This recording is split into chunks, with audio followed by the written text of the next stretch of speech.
Thanks to the new Edge browser on Xbox X and S, you can now play Google Stadia and Xbox Cloud Gaming. But how good is it really?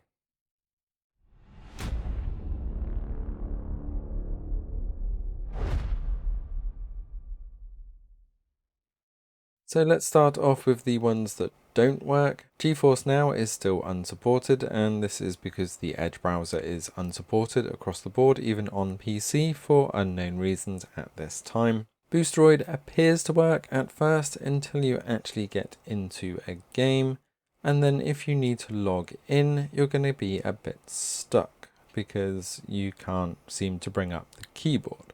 I haven't managed to find a way of doing this yet. Normally on the top left in the kind of outer menu on Boosteroid, there is a keyboard option on mobile. We're not seeing this in the Edge browser, and the default browser controls is not recognizing an input to also bring up the keyboard controls. So at the moment, with the controls the way they are, there is no way to manually bring up the keyboard. So this is an issue for Boosteroid right now. So let's have a look at the ones that do work. Starting off with Xbox Cloud Gaming, here is Origami 2 running in the Microsoft Edge browser.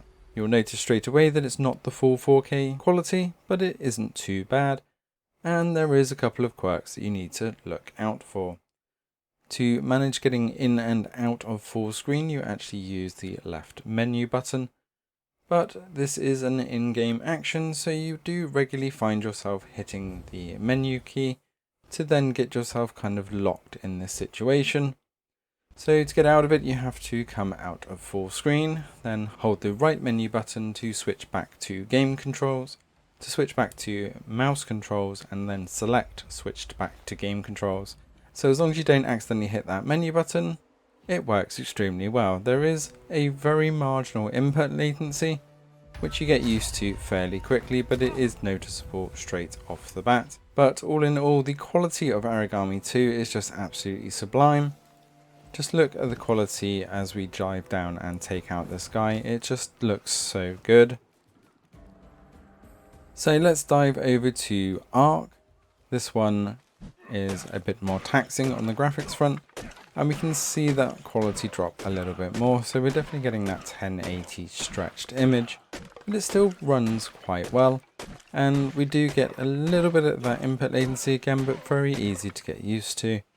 And for games like Arc, where you're saving a 90 gig download for the base version, if you just want to dive in and play the game to see what it's like before you commit to that download, it's an extremely good way to try them out. As you can see, even with the minor input delay, I did manage to fight off 4 little tiny dinosaurs, which normally, under most circumstances, would have had me dead by now.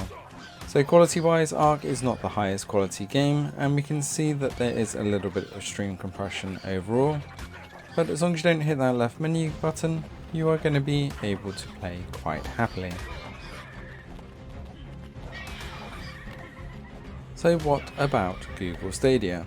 So for Google Stadia, first of all, I went to Far Cry 5, and I'm going to keep with the Xbox controller here, and we get the same issue. As soon as we hit that left menu bar, we get in this horrible state of the controls not working properly, and obviously left menu bar is the map in Far Cry 5, so it's something that you hit quite regularly, and it does get really annoying. As you can see, I got my controls locked, and you have to get the right combination of holding the left menu bar to come out of full screen, and then holding the right menu button on the right place in the screen to switch back to game controls. So as long as you do that action just over the back to game button, you will then go into the game using the right controls again, and then it works fine.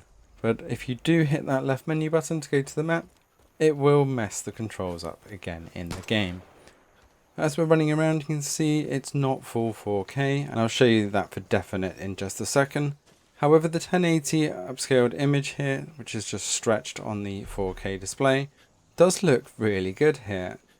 And you may have noticed we've also got this escape to exit full screen also stuck on there. So still a few little kinks to work out, but there is at least one silver lining if you have a Stadia controller. And you can also switch to the Stadia controller without even leaving the game, not fully at least. So if we come back to the kind of pause screen, using that left menu button to come out of full screen, and delete back to stadia.google.com, otherwise it takes you directly back into the game and you kind of get stuck in a bit of a loop.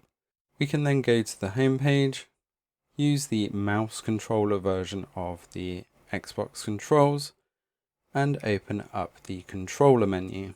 Once that's open, we get our pairing code and you can just grab your Stadia controller and pair as normal.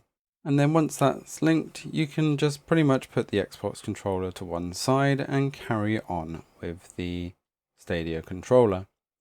So I'll dive back into Far Cry 5, and because I didn't exit the game, I can dive straight back into exactly where I left off. So once we are actually fully in the game, we can then open the Stadia menu.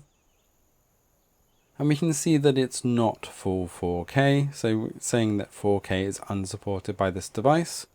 Well, we know that's untrue because I'm playing on a 4K screen and the Xbox Series X is definitely 4K capable. So there is a little bit of compatibility issue there, but the 1080 image upscaled to 4K here does look extremely good.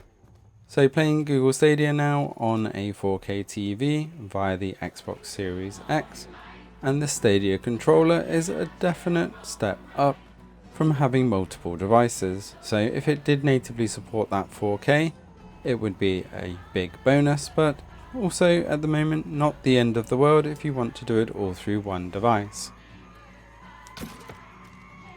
As you'll see, as I start taking down these enemies at the outpost, there is no latency using the Stadia controller.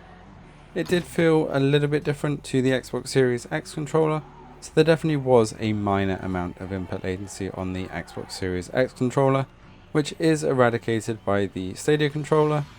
However, I do feel the Stadia controller's layout is a little bit more alien to me now than the Series X. Let us know in the comments below if you have an Xbox Series X or S and you're going to be giving this a try, or whether you just think that this is a huge step up for Xbox and cloud gaming in general. Thanks for watching, don't forget to hit that subscribe button to stay up to date with all things cloud gaming, and we will see you next time.